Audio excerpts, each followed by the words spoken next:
We should be going live. We should be live. Let me put on the Minecraft music, because that's a staple of the streams now. Nightcore, hello. Hello, Elven Scholar. Sorry. Simon DW, Ocnation, hello. At the end of this. Hello. Big Bad Ode. Can you guys hear me, first of all? Because now the microphone should be set. This template is kind of hard. I spent way too long making this. How are you doing? Hello, Julian. Thanks for asking. Doing good. Been a productive day. Did a lot of work on a video that's coming tomorrow. This is new. Eternal Flame, first dono of the day. Thank you very much for the $5. Thank you. First dono of the day. Sup? The mic is functional. So yeah, thank you very much, Eternal Flame. Hello, welcome to the stream. Hope you have an amazing weekend. Thank you, Alexander. Yes, we can hear you. The mic is functional. Good. I made sure this time. I made sure it would be. It's Calcfish, by the way, and yeah, we can hear you. Hope you've been doing well. Yep, hello. Thank you for asking. And yeah, I do recognize the name from the Discord. Hello, Satori, how are you doing? Doing good. Productive day. Working on quite a few things. No problem. Eternal Flame the Goat.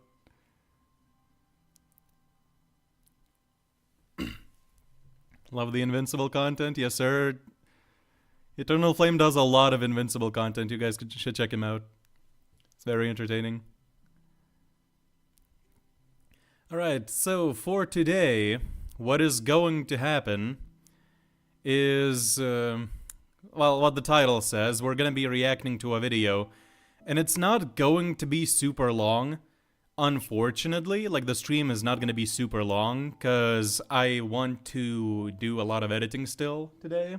So I'm not going to spend too much time here, because I can't, because again, I need to do a lot of editing if I want to get a video tomorrow. But I'm hoping that this can still be very fun. And Baboin, thank you for the 10 BGN. Prepare for trouble and make it double. The duo from the last stream is back. Now we just need Kryptonite Gamer. He said he won't be able to come, but yeah. The goat as well. Thank you very much. Even an invincible plan went... yeah, an invincible vid plan with a certain person streaming. Yes, sir. Satri, hello, Simon. Hello, Ocnation. So yeah, we've got nearly 30 people. Do you guys think we should begin, or do we spend a little bit more time on just talking? Oh, one more thing. You can see in the video itself, in the template that I did put a piece of news there on Boros Turn Good. The thing is, exams are coming up on my end, so I'm not gonna be able to spend as much time working on it. And I want it to be weekly, because right now the uploads are way too far apart. So I did push it back, but I promise you, like, 5 episodes, all an hour long, all weekly. For all of July, basically, and some of, what's it called in English? I still don't know the months in English. That's like the one thing I do not know in English, is the months. William Afton versus Child Emperor. Hood classic, yep. That's a classic for every stream. What are you studying? Nothing specific right now. Not in college or university yet, but I will be next year probably. August. Oh yeah, August. Yep, there we go. It's called August. Yep. See, the thing is, I don't know the months. I never bothered to learn them. Okay, so I think we can begin, right? Do you think Boros versus Injustice Superman would be a good fight? I have not read Injustice in a very long time, so I'm not gonna be an accurate gauge for this at all. But from what I remember, I think like it's closer than a lot of Superman fights, because it's not a very strong Superman in the grand scheme of things.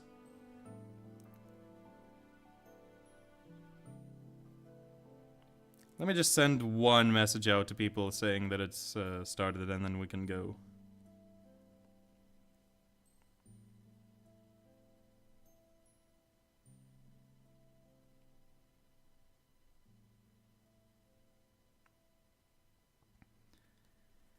Alrighty, so I think we're gonna go now for through the video. So first of all, no beef with Yasin at all. We're friends. We're good. I just am very curious to see what this is gonna be, because I don't know. I have not seen it yet. I specifically avoided seeing this one. So it's gonna be interesting to see. It's sort of like a follow-up to the video he did ranking all the dragons in One Punch Man, I assume, because like the premise is like, oh, ranking all dragons, ranking all above dragons. So since I reacted to that, I thought I might as well react to this one as well. I'm very curious to see what he has to say about a certain clown Centipede, where he's gonna rank in comparison to Orochi. We'll see.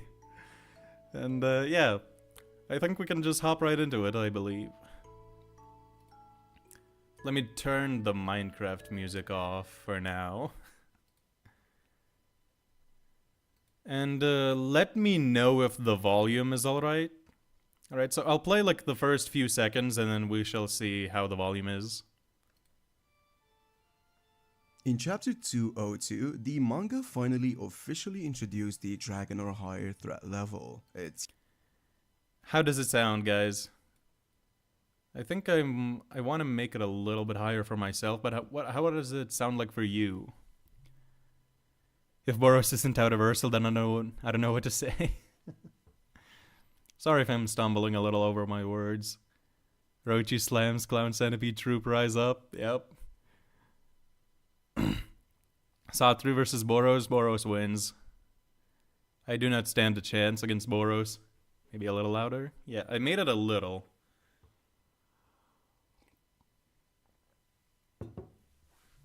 Oh my god, a Saturi stream starting without mic problems. Yep. For the first time. Not gonna spoil, but all I know is you're not going to be so happy about Clown Centipede. Well, you just kind of spoiled that he's probably higher up on the list, so. Shades over Orochi. Doll, get out of here. We don't want to hear that around these parts. Alright, let's begin. Let's see.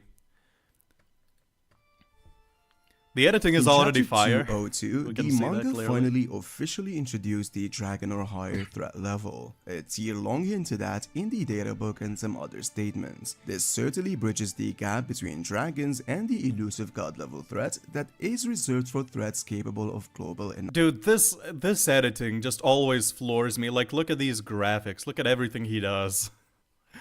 I need to learn this stuff. I need to train under him.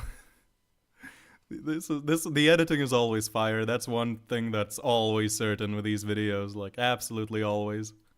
This certainly bridges the gap between dragons and the elusive god-level threat that is reserved for threats capable of global annihilation. But after this reveal, you should ask yourself, okay, I'm not gonna pause as much when he actually starts making points. Capable of global annihilation. But I love how Cosmic Garou is like right on the cusp of it, like right on the middle between the two tiers.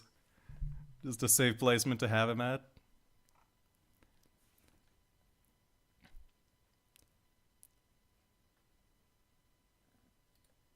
Sage above Orochi is correct, but that's not part of my agenda, so it's actually wrong. Hello everybody who just showed up. Yeah, let's go. But after this reveal, you should ask yourself, why does this matter and does it change anything? You see, in terms of power scaling clarity, Dragon or higher acknowledges monsters that surpasses typical dragons but aren't really confirmed as god level threats. It actually feels like this term acts as a narrative safeguard, preventing premature god level labels while hyping future reveals such as God, blast foes, and his companions. It also Yeah, pretty much. Like, legit, everybody who is in above dragon, like all of these people in like the second row and above, could be considered threats to humanity. My headcanon is that to be threat level god, you have to be able to beat every hero, because that's the only way you're going to be a threat to humanity, if you can beat every hero. So like, just because they can generally wipe out Earth, or like wipe life off of Earth, that doesn't make them god automatically. It's just like, okay, can they beat Tatsumaki? Can they beat Blast? That's what makes them god level. That's like my headcanon, sort of to explain why somebody like Boros, who can at the very, very least, if you're downplaying, wipe the surface of the entire planet, that's why he's not a god level threat. Because he's not, like, he can wipe humanity, but he's not going to because he can be stopped by heroes like Blast or Saitama. So that's why there's no god yet. And then I think the only disaster level god is going to be God. Like, there's not going to be any other gods, I believe. Do you ever plan on reading Sakamoto Days, by the way? I do, at some point. Looking forward to watching the stream. Hey. Sorry for pausing so much. It actually feels like this term acts as a narrative safeguard, preventing premature god level labels while hyping future reveals such as God, blast foes, and his companions. It also retroactively validates fan theories about above dragon threats without disturbing the series' power hierarchy. So did it change anything? Technically yes, but not really at the same time. It in fact formalizes what fans already inferred, which is some dragons far outclasses others, but at the same time it also sets a precedent for future threats, implying god level would be exceedingly rare, possibly only reserved for the final arc. Universe 2 Beast King definitely concludes. Wait, what was that? Disaster level god Universe 2 Beast King? Who is this? Cosmic Fear Garou, that's fair, but who is that? Rare, possibly only reserved for the final arc. This is, in my opinion, definitely concludes that Dragon or higher is a placeholder for peak power, ensuring the god level tier remains mythic. So for now, it's a win for scaling consistency and hype. Alright, now that we've defined the tiers, it's very crucial to note that only 4 monsters are officially confirmed as Dragon or higher. However, I'll also include others who narratively and logically belong in this elite category. 5 others. So let me guess right now. So obviously these 4, all stated, like to be exactly in this tier. Platinum S, Garou, and Fraud Centipede, that's 3. Then Evil Ocean Water and Empty Void, right? Like those are gonna be the ones that are being ranked. So we'll see how this ranking differs from what I would do. Obviously everybody has their own takes. Like everybody can have their own rankings. Like not harping on anybody here. Because, you know, everybody is free to have their own opinion, so we'll just see how our lists kind of differ. Category, and we'll also... I'm interested to see, like, certain placements. Again, like, where is Fraud Centipede, where is Boros, stuff like that. I painted this hello. This is good so far. Yeah. If that's the case, then Platinum S and above would all be God for me. Yeah. If it's not like the headcanon approach from me, then yeah, it's like everybody's god. Rank them from weakest to strongest based on whatever available statements and feats we currently have. But before that, make sure to break the subscribe button and the notification bell for more of these One Punch Man videos. Yep, do that. Yasin makes very good content, very good videos. Thank you. By the way, just want to ask one final thing before we get into the ranking. Is the screen positioned well enough? Like, can you guys see everything in the screen? Boros should be first place. Yep. 60 people. Oh, 60 people! 63 now. Oh, I did not even notice. Oh my goodness. Hello, everybody. Wait, I made a donation. I don't see one. Hopefully it didn't actually take your money. Because, like, if you've made a donation and it took your money but it's not showing, then that would be bad. Hopefully it didn't do that. One Punch Man scaling is hard. Because I could even see Evil Natural Fodder being a god level threat if we give him motion access. Yeah. Screen is okay. He might be, maybe. Screen is fine. Okay. Check my bank account. The money is taken, but the donation is not there. I don't see anything like on my screen. Like I have like a chat revenue thing. It didn't show up here either, so I'm not too sure about that. Hopefully it'll show up later, like if it's just a glitch or something. Like hopefully. Big screen. Okay. I'm not gonna dwell on that for now, but we'll see what comes of that later. But yeah, for now, let's watch the video. Who is the bottom ranking? I'm assuming Platinum S, right? I'm assuming that's the bottom one. Now before we begin, let's first address a core rule of One Punch Man, which is matchups are everything. Raw power alone doesn't guarantee victory. Things like hacks, abilities, speed and durability can flip the script entirely. Our ranking, however, focuses on overall effectiveness within the series. How do they stack up against the broader cast, and how well do they embody their threat level definition? Take Neon vs Homeless Emperor for example. If you go by pure threat scaling, Emperor far outclasses him and it's not even funny. Stronger firepower is generally above things like stealth, but in a direct confrontation, Neon's speed and crack phasing could let him assassinate Emperor before a single energy ball fires. This is why top tier. True. Matchups do matter to a high degree, to a certain extent.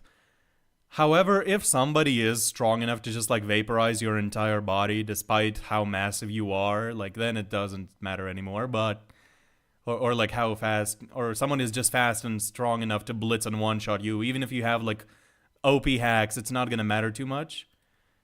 But yeah, overall, it's gonna be matchups do matter. Yes. Oh, hello, Yasin. Welcome. Where are you from? Your accent is very hard to place. Eastern Europe. Oh, one of the Baltic states. 70 viewers. Jeez. Okay. Let's see. Tier battles get messy. The stronger the characters, the more variables come into play. Some of these characters could realistically defeat one another depending on the circumstances, so if you can make a compelling case for why character 9, for example, Koketsu versus Darkshine. The best debate in the series. One of the more controversial ones, probably, I would say. Beats character 8 or vice versa, then that's perfectly fine. Now let's start ranking these dragon or higher monsters. Oh my god, an ad. Wow. Let me take that down for now. Immediately an ad. Just kinda happens. Yeah, we're skipping that. Sorry. Sorry, I would watch it just for the revenue for Yasin, but not right now. Neon would totally one-tap Homeless, but Homeless is a special case since he's a Mega Glass Cannon. Yeah. My favorite example of matchups mattering is Elder Centipede. The dude just survives. Like, you can be stronger, you can be faster, more durable, but he's just gonna survive until you can't move anymore. He's one of my favorite matchup examples in the series, because he beats people above his tier a lot of the time. Short-lived monster was once ranking these dragon or higher monsters. Starting off with an honorable mention, we have Cruel Dragon. This short-lived monster was once considered a cataclysmic threat to humanity, sealed away at the cost of countless lives long ago. However, there's certainly a major caveat regarding his scaling and where he actually stands, which is having absolutely no concrete idea of how strong humanity was back in the day, and since Cruel Dragon was ultimately featless and effortlessly defeated by Saitama, his true power sadly remains speculative. That being said, yeah, like kinda self-explanatory there, not really much to add. I'll say like the most interesting thing about him is that he kind of foreshadows apparently what God is meant to be. Like there are all those cubes that have been spread out by like somebody in the past that Blast is collecting and his team is collecting. And then once those cubes come together, apparently they might summon God, you know, we don't know yet. But like that's a theory I've seen floating around, and that this kind of Cruel Dragon plotline foreshadows that, so that's good. Nightcore, hello. 100 somethings. What's your favorite character in One Punch Man other than Sage? It's also just €1, don't get too excited. It's fine, still thank you for that. Favorite character other than Clown Centipede? Boros is number 1. Number 2 is probably Tatsumaki, I'm gonna be honest. I am extremely biased towards these two though, because I love just writing for them in my own series. So it's a little bit unfair, but I do still I do still like them very much in the original as well. I think they're my top 2 favorites. And third place is probably King, I would say. I would respect Cruel Dragon being god level, but it's 100% headcanon. Yep. Okay, let us go. Recent theories have linked him to a much larger mystery, as some speculate he could be one of God's 4 guardians, alongside Gimbu and Byakko, potentially representing the Azure dragon from the Chinese mythology. Since the parallels are surely intriguing, I mean his ceiling involved 9 stones mirroring God's 9 cubes, and his whole... Okay, I didn't need to get into that. He's gonna explain it right now, okay. Lore foreshadows God's influence. However, without any confirmation, this remains just a plausible theory but still unproven. Yep, so I didn't need to get into that anyway, after all. My prediction is Platinum S is at the bottom, right? I feel like that's gonna be the bottom pick. He's very strong, but for a list like this, I feel like he's the bottom mention. Coming in at number 9, we've got Platinum S. Now, if you already accept Golden S as a high dragon, then it's no stretch to call his upgraded form dragon or higher. This monster was so confident in his newfound power that he believed he could finally defeat King, the same King who dismissed the Cadres like they were some kinds of insects. However, Platinum didn't just talk big. He matched Flashy Flash and Garou in speed, 2 characters that are depicted as speedsters unlike any we've seen before. Not to mention that even Atomic Samurai, who'd faced and witnessed many dragons, singled out Platinum S's aura as uniquely overwhelming, a distinction he didn't grant to any other monster on the battlefield. Some of you would say that not really much to add here so far, so I'm just gonna keep watching until he finishes probably, and then we'll talk more about Platinum. He is not a well-rounded fighter, as seeing that he heavily relies on speed, but the fact that he tanks the Godslayer fist, even though unperfected and no-sold Flashy's hit, clearly indicates that he is still strong in the strength department. While Platinum S's speed... Yep, okay, I just paused after I said I wouldn't, but... Okay, here's the thing, I've seen a lot of people claiming that Golden S is more durable than Platinum S. Is Golden S going to tank the incomplete Godslayer fist from Garou, the same one who one-shot Furugly way worse than Golden S did against Furugly? Like, it's a little questionable. Same thing with, like, okay, Garou, Spiral Garou, with a lot of effort was able to deal a little bit of damage to Darkshine. Then this is a Garou who monsterized, stacked like Awakening Breath, stacked all of these other styles, and he is punching Platinum S at full force and Platinum's tanking it. Like, is it really going to be the case that Platinum is weaker or less durable than Golden S? And like every other point in the series, like Atomic Samurai's reactions, all the other characters' statements, all the Black S statements about Platinum being his true self and whatnot. So yeah, I really do feel like the belief that Golden S is stronger than Platinum isn't substantiated. That's just a little side tangent though. And because Platinum S is skinnier, yeah, it's kind of like... Yeah, people just don't like that Flashy Flash is that strong. Yep, dull. Pretty much sums it up. Like, it feels wrong to say Flashy Flash is tougher than Darkshine, but like, the series just kind of lined up that way. Also, 80 viewers, let's go. The cell count made people confused? Yeah, that as well. Speed is surely insane. The monsters above him on this list have more concrete feats and broader combat showings that better embodies the dragon or higher tier. But if you wanna make a case that he can defeat some of them for displaying way higher speeds, it's totally fine. At number 8, we have the Monster King Orochi, confirmed by... Okay, so Clown Centipede is higher than my goat. Okay. Okay. Like, that's a fair thing to say. Like, it's the one that's intended in lore. But, you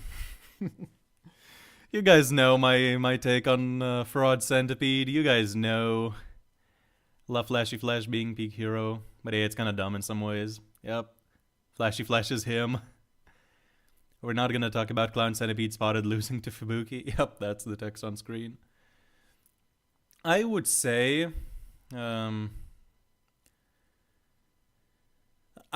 feats-wise, Fraud Centipede sucks. Like, feats-wise, I'm not gonna compromise Orochi's beating Fraud Centipede, but narratively, it should be that Fraud Centipede is stronger than Orochi, but the feats just speak very differently.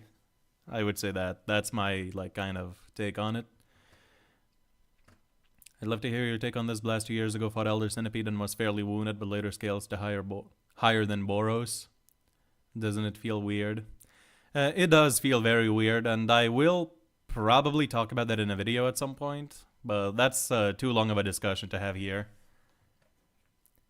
Yeah, Fraud Centipede shouldn't even have been in the story, an addition many didn't like. Yep, absolutely, I agree. To be fair, the only thing weird about Sage is one-shot his bullets, that's it. I wouldn't say that's the only thing, but yeah. It's the worst one. Would Orochi even deal enough damage to kill the Centipede? With a Gaia Cannon, which is like 3 times stronger than Orochi's strongest feat, if you go by like what they have shown doing, like the calcs and whatnot. Narratively, I would say Orochi is weaker, but in terms of like the showings they have, nah. By Murata himself in a past stream to be dragon level or above. This monster, in my opinion, is self-explanatory, as Giro and Goketsu both acknowledged him as the strongest monster in the Monster Association, with Giro even believing that no hero, including King and Tatsubaki, could ever hope to defeat him. This isn't surprising at all, given Orochi's combat genius, versatility, fighting techniques, and mid-battle regeneration that can be difficult against any opponent. His only notable weakness is his regeneration core, which could be exploited if sensor detected. However, his devastating... Yeah, which is kind of a weird retcon they put in there. Like, Orochi didn't originally have any sort of regeneration core. But yeah. Orochi over Evil Ocean Water and Sage Centipede at the same time. Maybe not that far, but definitely above Fraud Centipede, I would say. One-shotter just has immeasurable speed. The only good thing Clown Centipede gave us was the beautiful artwork of Garou splitting him in half. Yes, sir. Fraud Centipede diss track 2 coming soon. Earth core generated attack, which is the Gaia Cannon, clearly confirms why he is considered as a dragon or higher. Certainly embodies this threat level much more than the previous character. Yeah, I agree. At number 7 we have... Oh my goodness, another one. Yeah, sorry, I don't have ad blocker. I refuse to pay for YouTube Premium.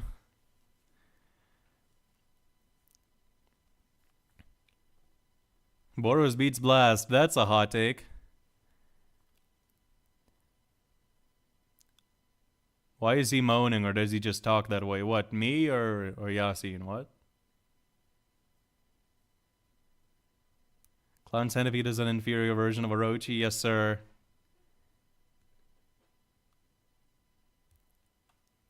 Sage is right after Orochi, that's funny. Yo, hello ML. Okay, it should have ended. Yeah, the ad ended. Earth core generated attack embodies this threat level much more than the previous character. At number 7 we have Sage Centipede. Narratively speaking, Sage Centipede along with the monster that follows could arguably be stronger than Orochi. This assumption stems from God's decision to send these... Okay, arguably. Okay, I like that, Yasin. I like that. Yasin, why the sad face? Dude, I like that. Arguably stronger. Arguably. Speaking, Sage Centipede, along with the monster that follows, could arguably be stronger than Orochi. Could arguably be stronger than Orochi. Okay, I can settle for that. I can settle for that. This assumption stems from God's decision to send these two monsters to assumably deal with Saitama even after witnessing him defeating Orochi. However, to be perfectly honest, there are several factors to consider before solidifying this conclusion. One is God's awareness, what he knows and doesn't know. It's possible that God wasn't actively observing Saitama's fights at all. Two, these monsters didn't appear when... The thing is, okay, sorry for pausing again. But the thing with the Orochi battle is like it's supposed to bring God back to Earth, and like on the mural, he dies on the mural, or at least dies quote unquote on the mural, and then the next panel we see is like a light in the corner of the page, and then we turn the page, and then we see like a cavern shaped like an eye. And I always interpreted that as the eye opening up, sort of. So, like, he just starts watching now. Before, he wasn't able to watch. He was just able to, like, vaguely influence people and events. But now he's actually gonna watch, right? Like, that's how I've always interpreted it. But it could just be that he was watching the fight as well. So it's like... It's kind of an interpretation-based thing, like whether you think the eye was opening in that, or whether you think it was already opened and it was just looking. Because hold on, I can get it real quick, probably. I can get the page to show you what I mean really quickly, because I know off the top of my head, it's 115 on the side that I use. Like a chapter I have to revisit often. Let me just show you what I'm talking about really quickly.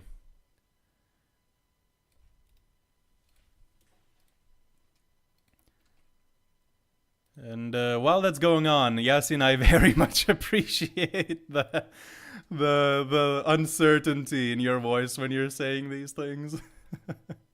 That Sage isn't a goat, that he's a fraud. Okay, let us get this up here. There we go. Sorry if I'm not looking at chat as much as well, it's kind of hard to balance. But here, you can see like the page ends, right? Like, the mural is collapsing and then... It sinks back into the earth. In the corner of the page, you can see a light shining. And then the next panel is like the eye opens up, right? Or the eye is shining down on the world, right? Like with the moon acting as the eyeball there.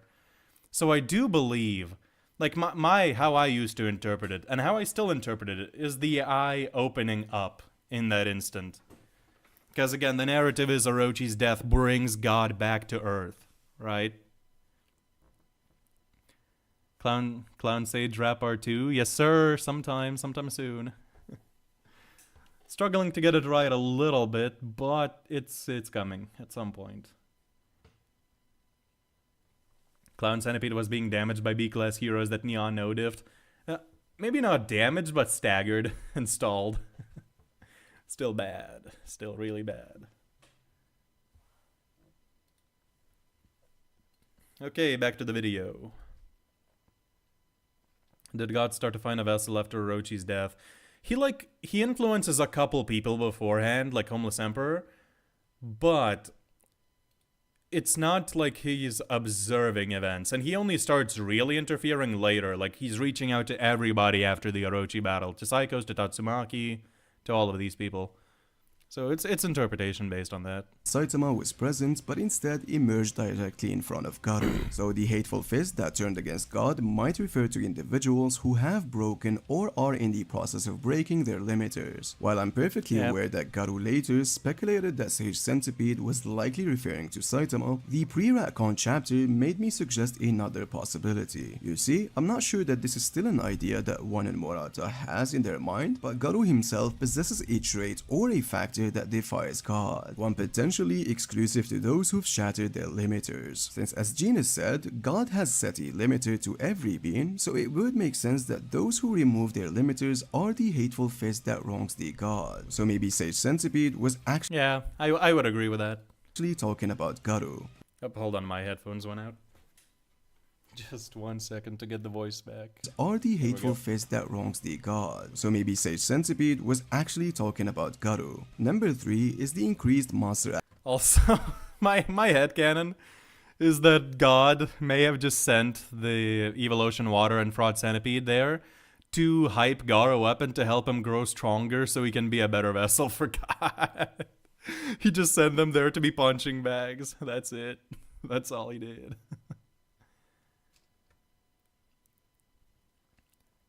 Oh, is the stream glitching?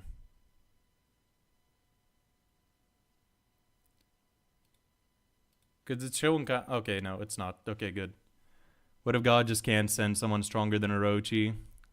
Why wouldn't he just send someone who can just blow up the earth? Is he stupid? What is canon anymore? God, this is messing stuff up. Yeah.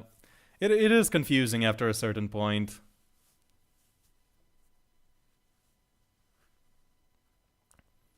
I like the idea of God just sending trash above Garou. Yep. Clown Centipede is Orochi zombie. He has risen from Orochi's mush corpse. He is uglier, weaker, and slower. Yep. Like that's a line in the diss track too. Created from Orochi's mush. What did you expect? That's a line in the diss track part 2. So yeah. There's a comment in a language I do not understand, sadly, so I can't read that one. Dr. Genius knows about God. Potentially, but I do feel like he might just be like hyperbole there. Like everybody just has a limiter, and like he's a believer. He says God set a limiter. You know, maybe. We'll see. We'll see if he knows something in the future. Activity. Stronger monsters have been about Garou. Number 3 is the increased monster activity. Stronger monsters have been appearing more frequently as Blast claimed that God is intervening more actively in response to something or someone drawing him near, which is obviously Saitama, which means God may simply be dispatching powerful monsters to eliminate threats indiscriminately regardless of their actual strength. I mean, they should be strong, but it's not concrete that God is actually power scaling. And even if he was, you can argue that he has sent 2 monsters to deal with Saitama. The 4th possibility is that God knows that Saitama is extremely strong but sent Sage Centipede and Evil Ocean Water to help strengthen Garou to defeat Saitama. But oh, there we go, there we go, there we go. He said it, he said it. The goat said it. Orochi's heart element over Clown Centipede, yep.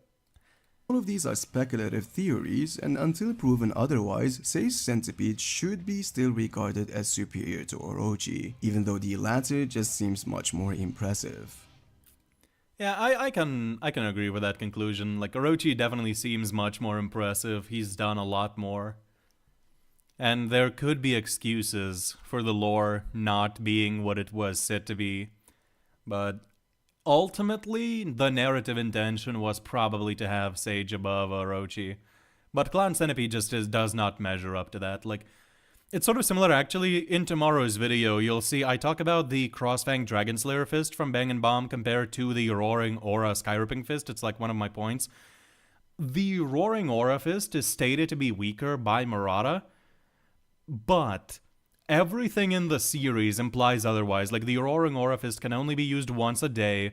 It has much more setup. It has several pages of setup, whereas the Crossfang Dragon Slayer fist just kind of comes out of nowhere.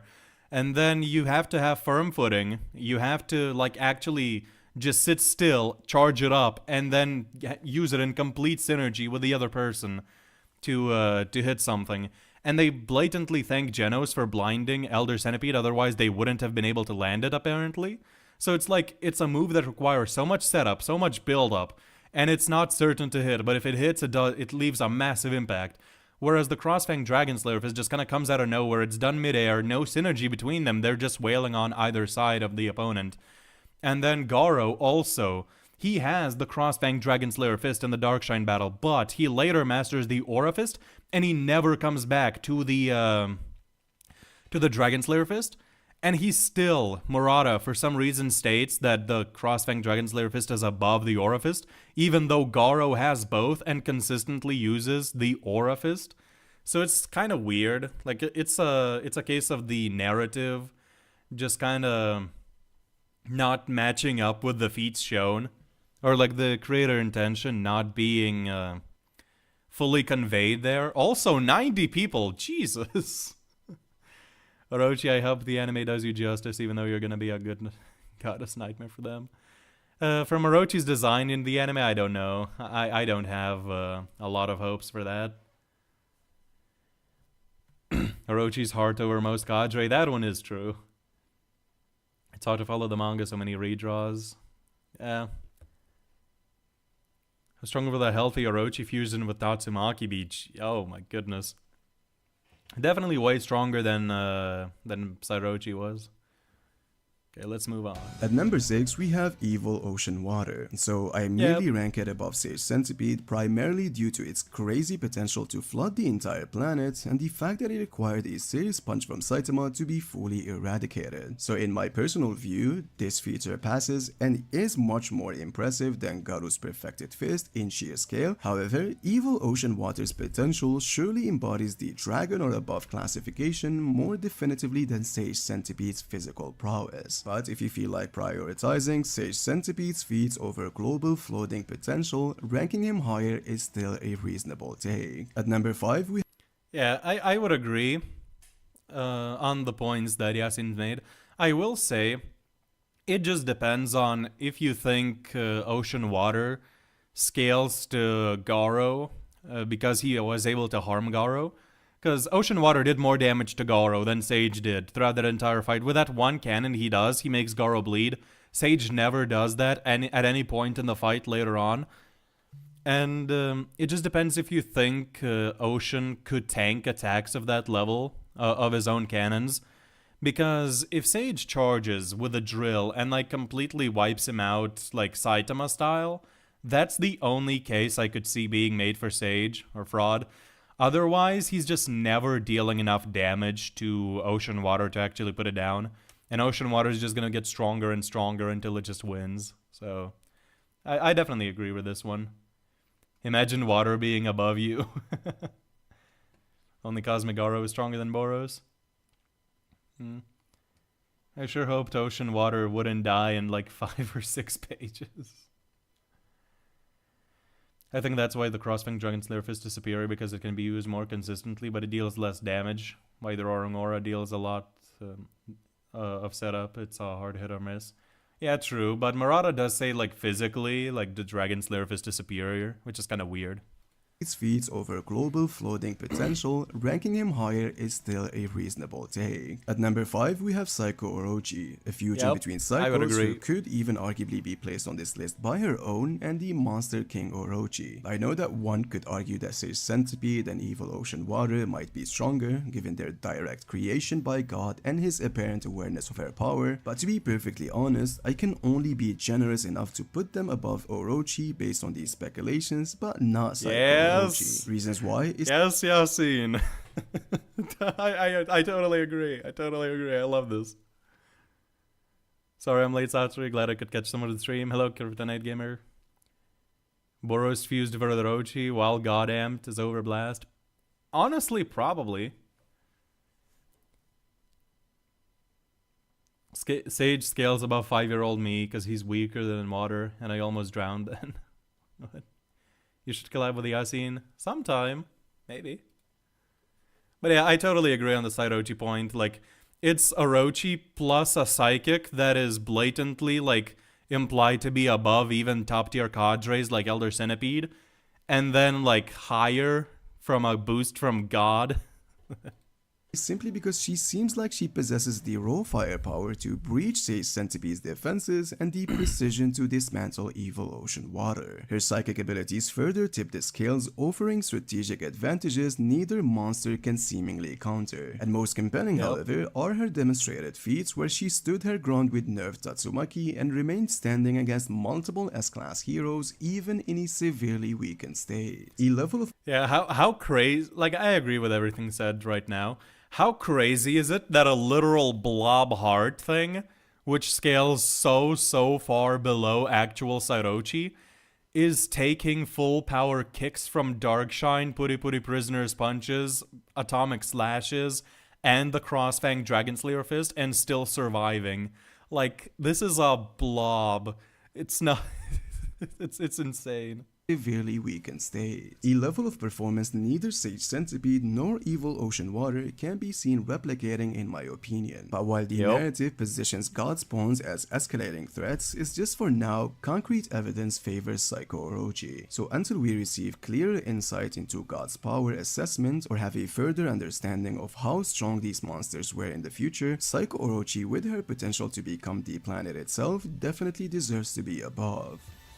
Yep, I would definitely agree.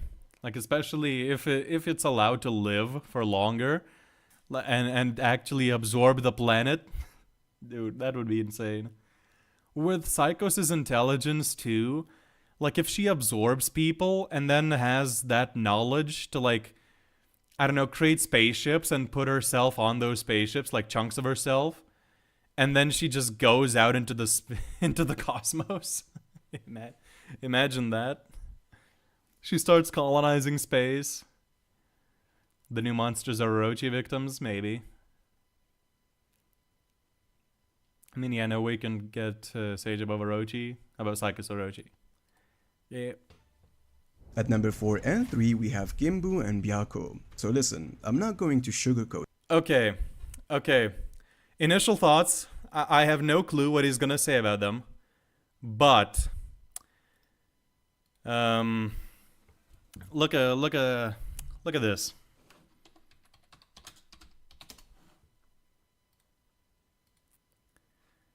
These yells goats. These teenage mutant ninja turtle knockoffs. These yells goats. Let me put them on screen for y'all so you can see. These are your goats?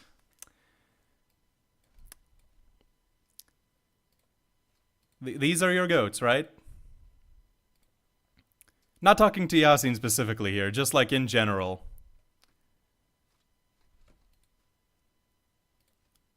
Like, I don't really see a difference, honestly. They look the same to me. Hold on, let me put up a comparison here. Let me put them on screen so you guys can see all of them together. Do you see a difference? Do y'all see a difference here?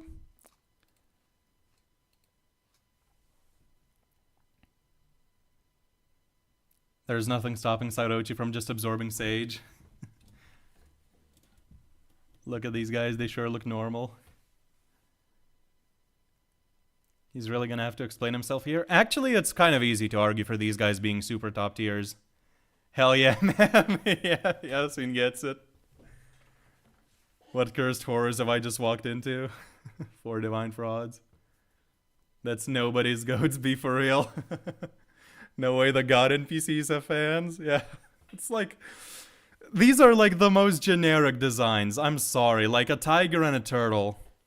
You have Orochi, this cool worm dragon thing abomination. You have the centipedes coming in, which is a cool and unique animal. You have all the giants, all the waters, all the natural catastrophe monsters. You have homeless people becoming monsters. And then you just have a tiger and a turtle with glowing eyes. Like, it's kind of lame, I'm not gonna lie. Like, I don't know, man. I'm underwhelmed. And like the thing is, I get why they're this high on the list, and I agree that they probably should be here. Like, I think I know what the arguments are gonna be. But man, is it disappointing. Like, it's so disappointing that these guys can be scaled above Orochi. And I am kind of sad about it. 96 people, nearly 100 people here, holy.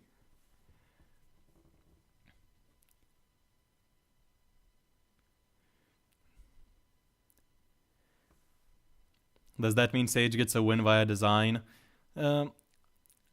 Initially, I thought he was cool looking, but then, in retrospect, he has those SpongeBob blow-up arms. Like, if you know the ones, if you've seen the episode. But other than that, I like his design. Those guys are frauds. They were struggling with a weekend rover. Not really. We'll see what he has to say, what he has in states, and then I'll address like my thoughts on the topic. This, but I believe. Oh, wait, my headphones went out again. I have like the most unstable cable for headphones. That these two monsters have an even narrative position that suggests they already surpass all previous monsters. Being divine creatures who serves as guardians of God only means they are much more amped by him and should be stronger than any we've seen. I mean, there are other evidence such as withstanding direct attacks from both Blast and Void before losing his divine powers, implying exceptional resilience and durability. Also requiring Blast to banish them to another dimension rather than destroying them speaks volume of the fact that he recognized them as significant threats that couldn't be conventionally eliminated, possibly for having busted regeneration abilities or straight up being immortals. You can even go further to say that these two monsters' abilities to breach dimensional barriers highly parallels Garou's near accomplishment in his gargoyle form against Saitama, placing them in an elite tier. However, one could also argue that this was possibly accomplished by hacks rather than raw power, same way Garou almost did, but Blast's reaction and expressions tells a different story. So the combination of their divine origin, displayed durability, and the extraordinary measures required to contain them solidifies their position above previous monsters. Now, number 2 and... Yeah. Okay. Before we get there. I do agree. Like, it's unfortunate, but they do just straight up survive hits from Void and, from, what's his name, Blast. Like, it's unfortunate. Murata, after watching Satori stream, third redraw is needed. Same Satori, hello. Murata, please use these pets to upscale Boros and Orochi, and my life is yours. Yep. Nah, just give One Punch Man to me and Yasin. We'll write a different series. I don't know.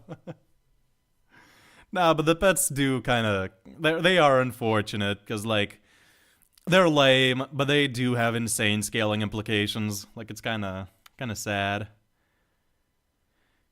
They broke through just because they could, but they could be immortal. Yes, the idea about Blast is reasonable, but if I could insta-beat motherfuckers by cheating, then I'd do that every time. Yeah. Also, like, Rover's attack didn't really stall them. They just attacked back, and then it's like, okay, everything exploded, the Siri was gone. Do you think current Flash with the Sunblade could beat Platinum S? I think he might. I think he maybe could. Hello, Julian. Welcome back. So yeah, let us continue to the number 1 and 2 spots. So apparently Void and Cosmic Garou aren't going to be part of the list. Position above previous Which is monsters. Fair. Now, number 2 and 1 are very interchangeable, and you can reasonably reverse their order without issues. So if you believe that 2 should be 1 and 1 should be 2, it's still perfectly fine. That's fair. So at number 2, we have Monster Form. Yeah! Yeah! That means Boros is number 1, baby! Let's go! Yasin, valid. No redraws needed, I'm fine with the one we have currently.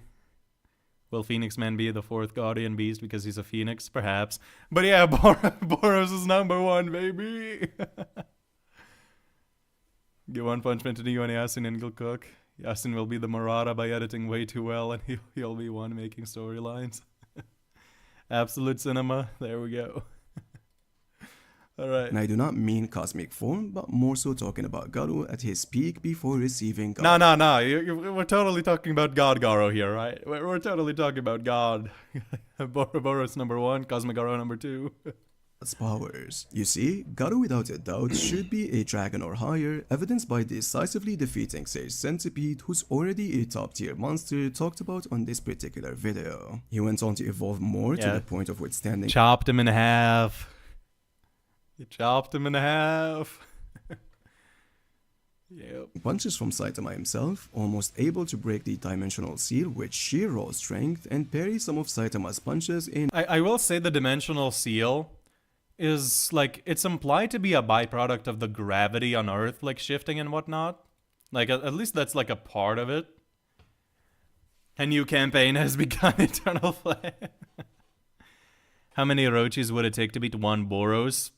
Probably an infinite amount. Boros can just bust the planet at any time, I feel. Boros versus Hades. Hades, unfortunately... Well, not unfortunate. I love them both, but Hades wins, I would say. Always great hearing Garou's theme. Yes, sir. That's a goated theme. Enough to... But yeah, dimensional barrier, like, Garou messes up the gravity on Earth, and it's implied that that's also, like, a factor of it. Visibly frustrate him. But you see, the primary difficulty in this comes from our inability to determine how much Saitama was holding back against both Garou and the #1 monster on this list. However, authorial As if it wasn't obvious who the #1 monster is. Shows a silhouette, but doesn't say the name. Respect the build up to the reveal. Get chopped in half. Hold on, what's the lyric on the first diss track? I forget. Hold on, let me really quickly refresh myself. Because I wanted to quote my first diss track, but I kind of forgot. I'm sorry. I haven't listened to it in a very long time. I'm kind of blanking on it. He just broke down. Wouldn't even cause Orochi to frown. Now once again. Okay, no. There we go. This one I wanted to quote. And he found out that the fade wasn't worth it. Get chopped in half.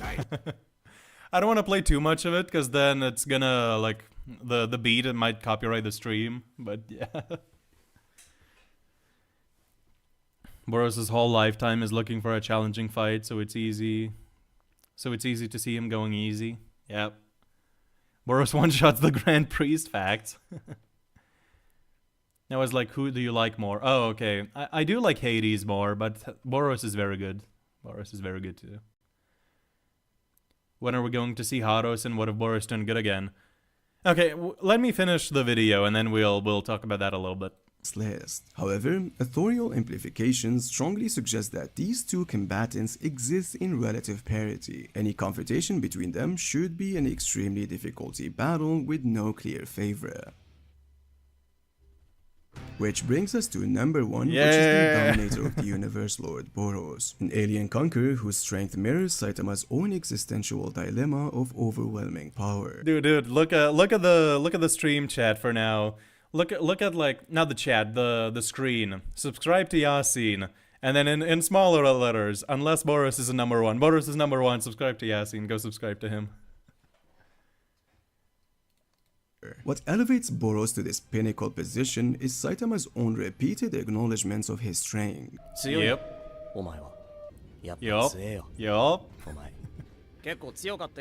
Even The remarking strongest that their I battle faced, almost a real fight, yes sir. Meanwhile, he's making troll faces against Garou. almost felt like a real fight. But you see, the ranking debate between 1 and 2 ultimately hinges on one key question. Was the Love the ruler playing in the background as well. Saitama who fought Garou significantly stronger than the one he faced Boros? You see, chapter 166 revelation about Saitama's growth mechanics suggests his power scales to match worthy opponents, implying comparable strength levels during both battles. However, if you interpret Saitama's growth as constant daily improvement, then placing Garou above Boros should still be fine. I've already made videos about this, although I consider them old, but still you should go and check them out. Now, one more important consideration that Yeah, I'd say this is all fair. Like, they can be argued around, but personally I do have a much bigger interpretation of Boros in terms of his strength. Why would it copyright the stream? Because the beat isn't mine. I didn't make the beat, so I don't know if the owners of the beat have copyrighted it or not. When's the new diss track for Fraud Centipede? I don't know yet. I don't know the exact date, but I'll get to it. Maintaining the agenda is our top priority. How many monster Garous to beat Boros? Infinite. Now, like, in seriousness, I'd have to think about it. Okay, the thing is, I want to make a video about it as well. Like, I legitimately have a thumbnail going for it already. Let me see if I can find it really quickly. Like, I have a thumbnail already ready to go. I haven't scripted it or anything, but I do have a thumbnail ready to go whenever I get there. Let me save this image real quick.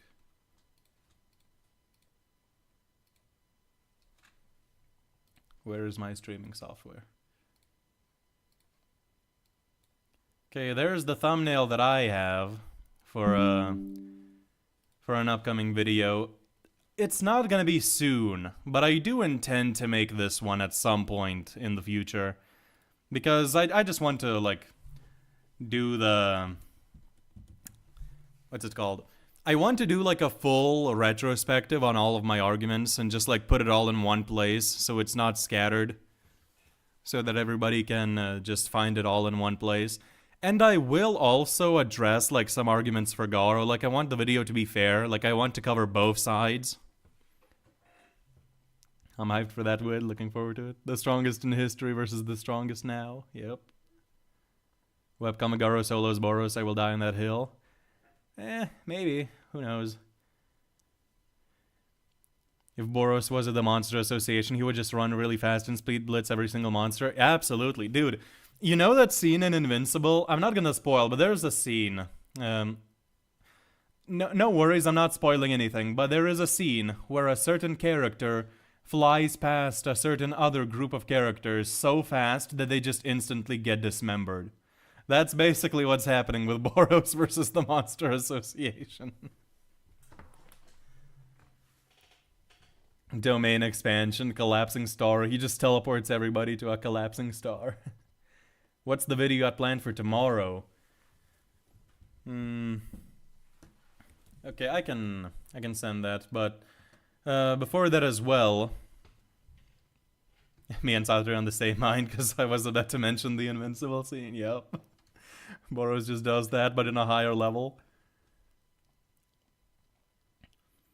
12 Orochis versus the Hero and Monster Association. No Saitama or Blast. Tatsumaki is still there, and like, I am of the belief that Tatsumaki is insanely stronger than Orochi. If you've seen my video on the topic. So I do believe that she probably just could carry, but everybody else just kind of doesn't do much there, I would say. The video for tomorrow, let's get rid of that, is this one.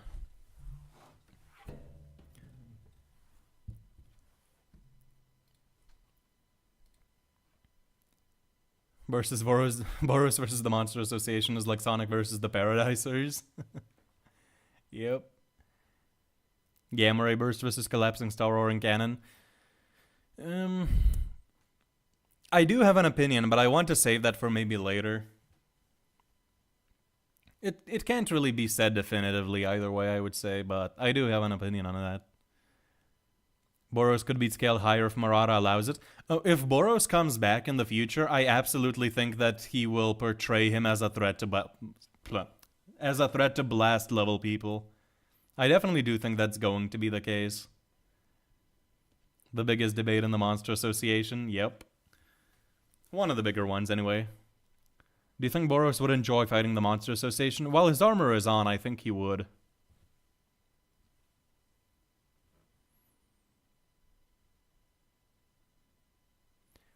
If Boros replaced Saitama, the results and everything would be done quicker since he wouldn't be lost. He just senses all the strong monsters and kills them. Yep. I did a storyline on that. I wonder if you guys have seen it. Saitama's pet supremacy. Yep. Wait, are you calling Boros a Saitama pet or what? I don't know. Hold on. Oh, you mean like for the battle, for the upcoming battle, maybe, right? Like Rover. We'll see. I do have, like, an opinion on that, but it's a very close battle, I would say. Like, either way. Okay, let us finish the video first, because there's only, like, a minute left. Them old, but still you should go and check them out. Now, one more important consideration that needs to be mentioned is that we must consider Gimbo and Byaku's potential superiority. Their ability to withstand attacks from Void and Blast, beings who could dominate anyone else on this list, suggests that these divine guardians might actually belong in the top spots. However, without more concrete feats beyond surviving those hits and their dimensional banishment, we sadly lack enough sufficient evidence to definitively place them above Boros and Garou. Thank you so Yeah. I would say it's not fair to place them above them yet. But they definitely have that potential, which is sad. So much for joining me on this video, and I hope you find the analysis insightful. Remember to take care of yourself, and I hope I see you on the next video. Right, that was a good watch. I basically agree with like pretty much everything there. I'd switch up a couple of the placements a little bit, like Fraud Centipede and Orochi, but like overall I definitely agree with like pretty much everything that was said there. 100 Orochis versus Tatsumaki. I would say like the answer to that can be found in my One Punch Man is stronger than you think video. Like my scaling chain for Tatsumaki above Orochi is just pretty big. Like the gap is very large. Gamera and Mr. Beast. Yep. Maybe you weren't there when I made the original comparison. Let me make it again for everybody who wasn't there when I made it. This is the same thing. I see no difference. In fact, I see a difference. Taka and Raza are better characters, I would say, personally speaking.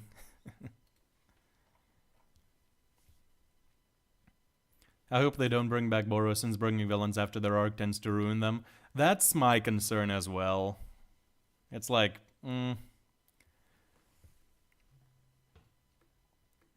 Please, Murata, upscale Boros by putting him above these pets. Hopefully. Not gonna lie, when it comes to Tots, numbers don't really matter. Yeah.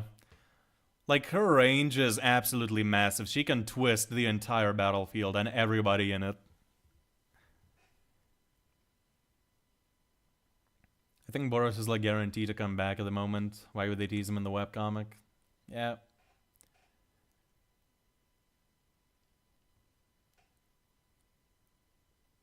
As I said, Garou literally takes a serious attack head on. I mean, that's a headbutt.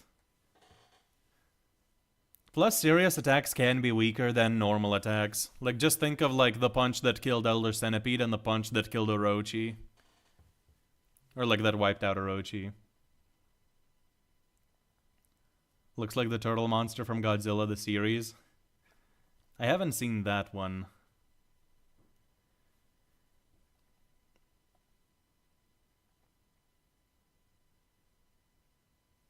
How strong would a full hand Psykos-Orochi be?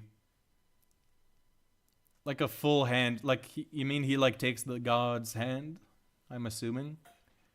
Kind of hard to say, but he would definitely be stronger than somebody like Monster Garou, probably. Like, I'm talking one of the final versions.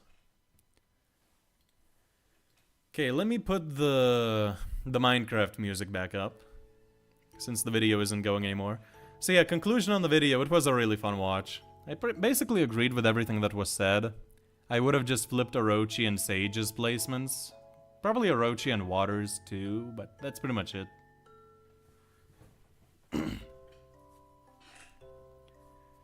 I can't like the video on the guest account, but I will like it on my main account.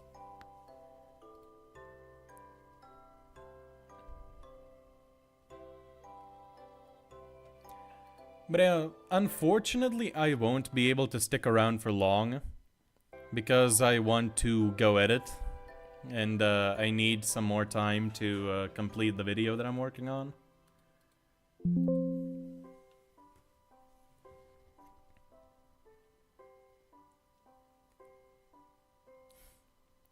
Also, what's your take on this? Do you think numbers are overrated or underrated? Because for me, I think numbers are one of the most overrated things on the planet. Also, I saw the other comment. Granted, I think 100 humans beat a gorilla. I'd say it depends. Like, if there's numbers of people who are like even half as strong as the opponent, I think they can do numbers on him. Like, they can wail on him. They can definitely work him to the bone. But if the people that have numbers are like one-shot and speed blitz tiers weaker than the opponent, then I think it doesn't matter at that point. I referenced your short in my last comment. Also, one gorilla versus 100 men. What was the last comment you made? I am not certain.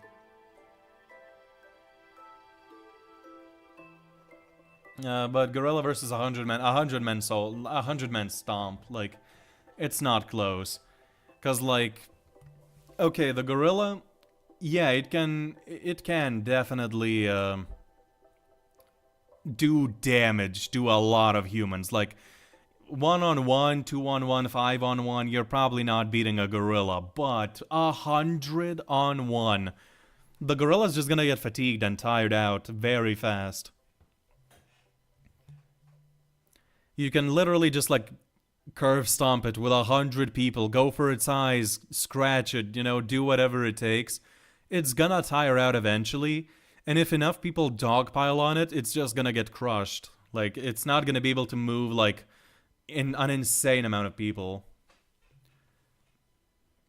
A gorilla is 4 to 20 times stronger than a human.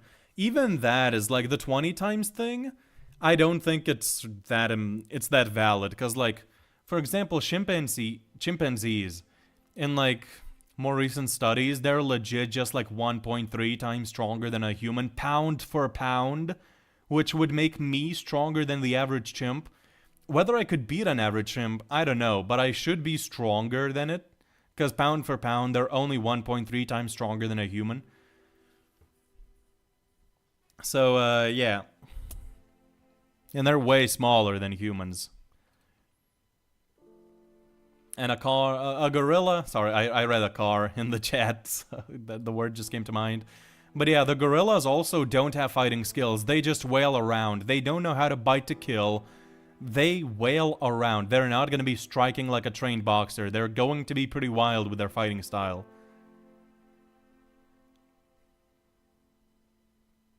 One guy killed one with a spear. If one armed man can take down a gorilla, 100 men are cleaning house. Absolutely.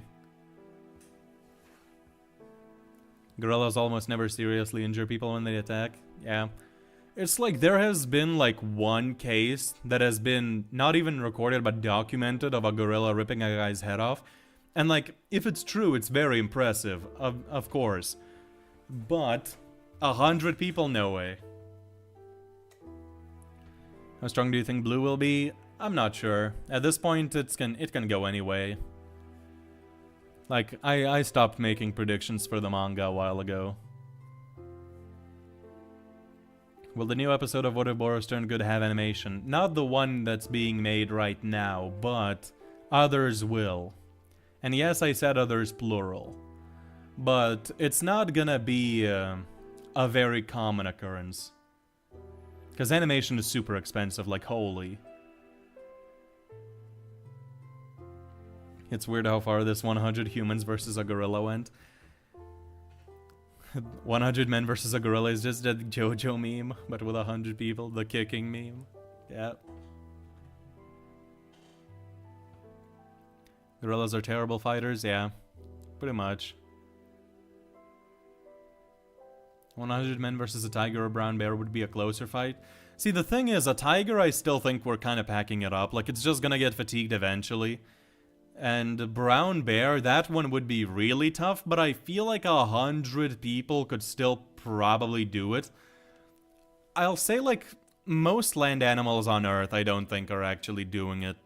Like, the only animals that I could maybe see soloing 100 people at once would be like an elephant, rhino, and hippo maybe. Maybe polar bear, and that's kind of it. Like, I don't really think... I can't really think of any other land animals that could solo 100 people straight up.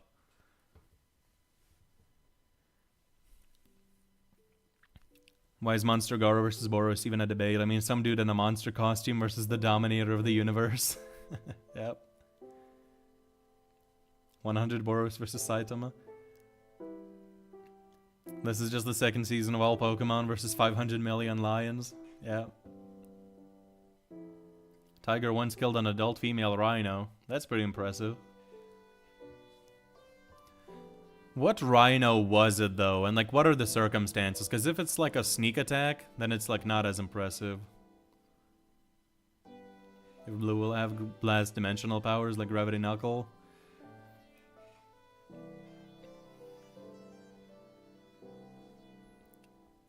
Perhaps. We'll see. Armored Boros over Anti-Spiral, Zeno Goku, Cosmic Armor Superman, the one above all SCPs, and even Devastator. Okay.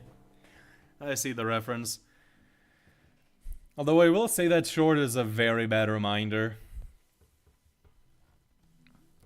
That short is not good in terms of, like, memories associated with it.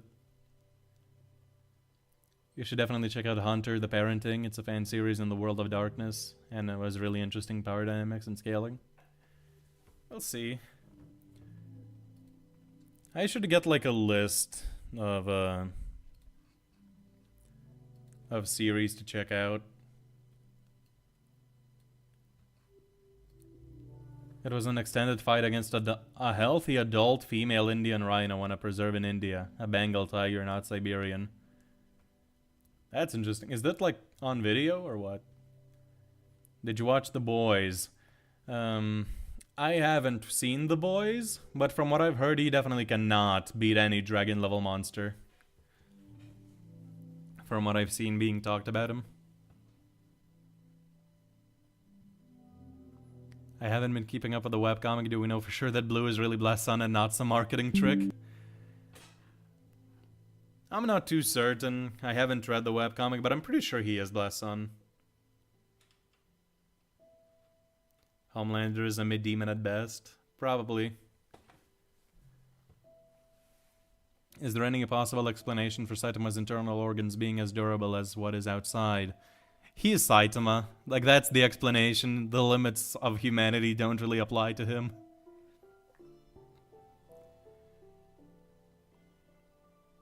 I'm more excited for the Neo Heroes arc than Empty Void and Blast. At this point, me too.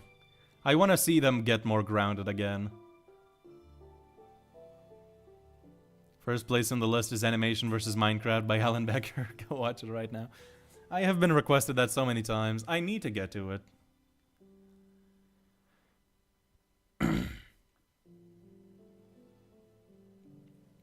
Not on video, but the surroundings showed they'd been throwing each other around for a while. Perhaps. Homelander would probably be beaten even by A-class heroes. From what I've seen, yes. Cosmic Boros versus Super Vegito from DBZ. Super Vegito is really cracked if you take like the higher end estimations for Dragon Ball. The weakest hero who could beat Homelander. Okay, from what I've heard, like legitimately some of the best speed feats in the boys are like supersonic, barely. Like barely above the speed of sound, or like at least like at most a few dozen times. And like at best you can say like they're nuke level, because it stated no weapon can harm Homelander or something like that. But more consistently, from what I've seen, it's like it's way, way, way less than that. So, I don't know.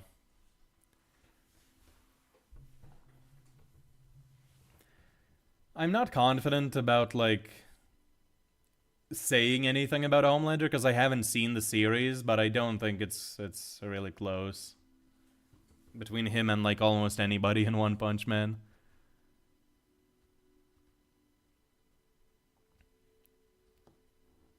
Hello, Sastre, it's me, the guy with the hero story, and what are your thoughts on Machine God G5? Hello, I remember that. Machine God G5 is cool. I wish he didn't get redrawn, because his fight pre-redraw was way better than the one that we got afterwards. That's Mazuki's reaction to Blue being Blast Sun would be hilarious. Maybe, but like, what is there really to react to in that instance?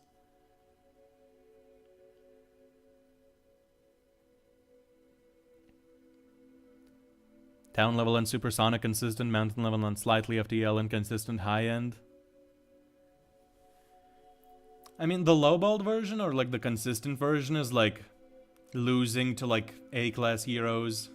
Maybe at the absolute best, beginning of series Genos.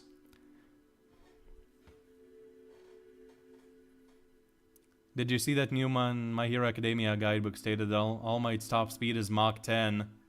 Okay. I heard something floating around, but I heard it's like travel speed and not combat speed, right? Pretty sure. Because like the feats in the series do not support that. Like, they're way better than that, from what I've seen.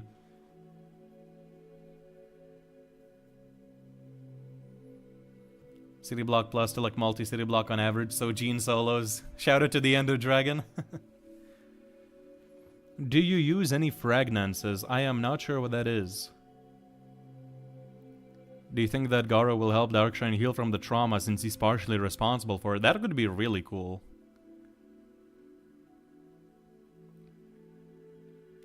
Could One Punch Man survive a combined invasion? Isn't combined from Half-Life 2? I do not know what that is, unfortunately. At the beginning of the series, Genos would beat Homelander quite hard. Absolutely he would, but I'm just saying, like, that's at absolute best. Like, maybe he makes it to Genos. How many upgrades did it take for Genos to be stronger than Putty Putty? I mean, Genos honestly puts up a better fight than Putty did, even in the Deep Sea King arc. Like, legitimately, he puts up a better fight. Putty gets stronger after, but so does Genos. The Marvel official guide has Hulk listed as lifting 100 tons. This all MHA versus Mach 10 stuff once again goes into the whole debate of the death of the author arguments. Yeah. Hammerhead versus Homelander. Who you got, Sator? Okay, Homelander, we've seen as like town supersonic from what others have said to me and what I've seen. Hammerhead, he has a feat that's like multi-city block level for not just punching down the building, but specifically for throwing a rock hard enough to shatter the gold statue that was on another building. Like, in the manga this happens, it's like he shatters a gold statue, and that's also been calculated to be like multi-city block level. But if Hammerhead is multi-city block level and Homelander is town level, then I would say Homelander. And then Speed Hammerhead doesn't really have that many good showings either, so I would say Homelander, but it's like, it's kind of close, not gonna lie. Not gonna lie, death of the author arguments have become more and more apparent recently, starting with the JJK, because of the damn Mach 3 statement. Yeah. Alright guys, but the problem is I'm gonna have to go pretty soon, because I need to go edit. That's the big thing that I am concerned about, is I need to edit the video. I have 2/3 of the skeleton of it done, but there's more that needs to be done. What I mean by the skeleton is like, I have it on the timeline, everything, all the images, all the clips on the timeline in the editor, but now I need to actually make them move. I could actually show you guys a little bit what I'm talking about, probably, if you guys would want to hear that.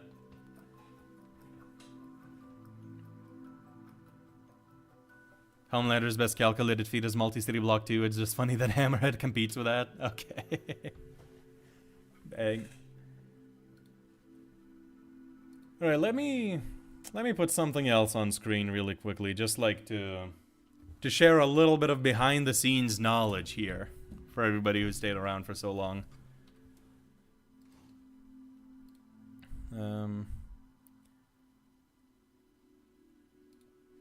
So if I do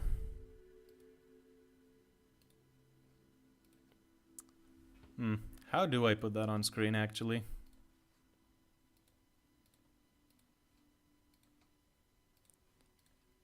Hold on, let me clear some stuff out and then I can put it on screen.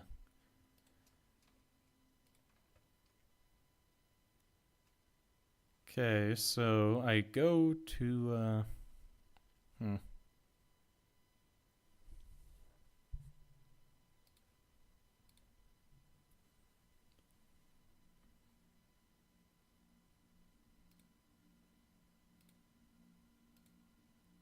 Oh, okay, there we go.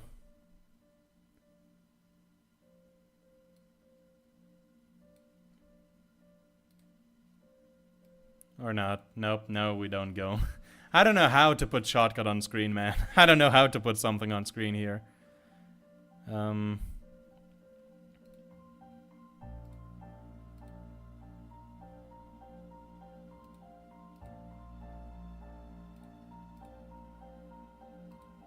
Okay, there we go, we have it now. So basically, this is what my editor looks like, if you guys are interested. Oh, hello, I like money, thank you for the $8, buy a large pizza. Thank you. We'll see, maybe I will. So, the fact that this cat and turtle are 2 of the 4 legendary Chinese beasts.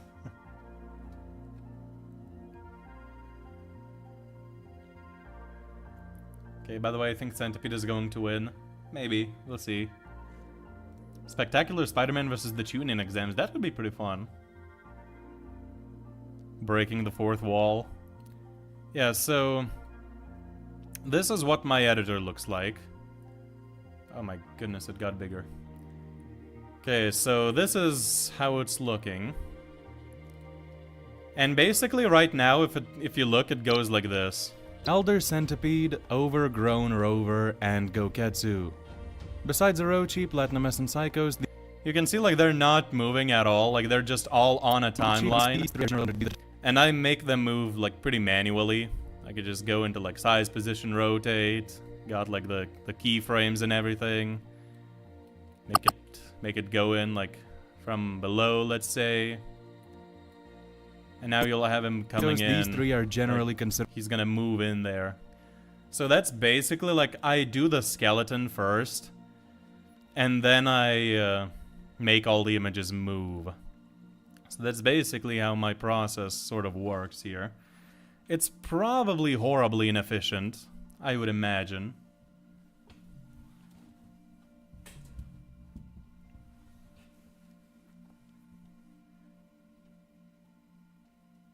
Homelander is weird to scale. It's like War Orochimaru situation where the series doesn't give us enough of what they can do entirely. Isn't he like one of the main guys in The Boys? Like, surely he should have more feats than that. Annoying frequent question here. When is episode 8 out? Okay, the thing is... oh, it's covering the... no, it's not covering it anymore. You should be able to see it on the screen. I pushed it back a little bit. Well, I pushed it back a lot because exams are coming up on my end. But it will be weekly when it starts returning. So I do want to do several weekly episodes because I originally intended to do weekly episodes for Season 2 from the very beginning. But the thing is, I got screwed over so bad by my computer just completely crashing on me and not being able to edit anymore. And I had to wait like a couple months for a new computer. And then it was just kind of bad because I was already at the deadline that I had set for myself. Teenage Mutant Ninja Turtle lullabies. Yeah.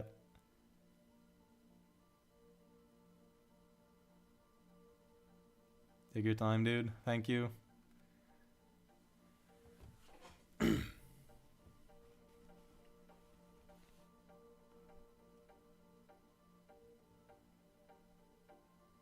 Yeah, there's a Homelander thing going on in chat. I don't really want to read too much into that because I do want to see The Boys at some point.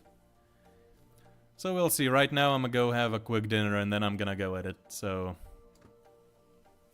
that has been it for today. Look forward to that video tomorrow. It is coming. I already have the Rover and Elder Centipede skeletons finished. That's what I call the timeline things, like the skeletons. Now I just need to do the Goketsu skeleton and then the conclusion. And then we'll be good. So yeah, thank you all for watching. Thank you all for staying to the end or joining late, you know. It's all good. And yeah. See you next time, hopefully. So, yeah, pretty much it. Just gonna allow the last replies to trickle in. Bye, see you, keep in touch later, man. Well, bye. Yep, so goodbye, everybody. Have a good day. Subscribe to Yasin, his video was really good.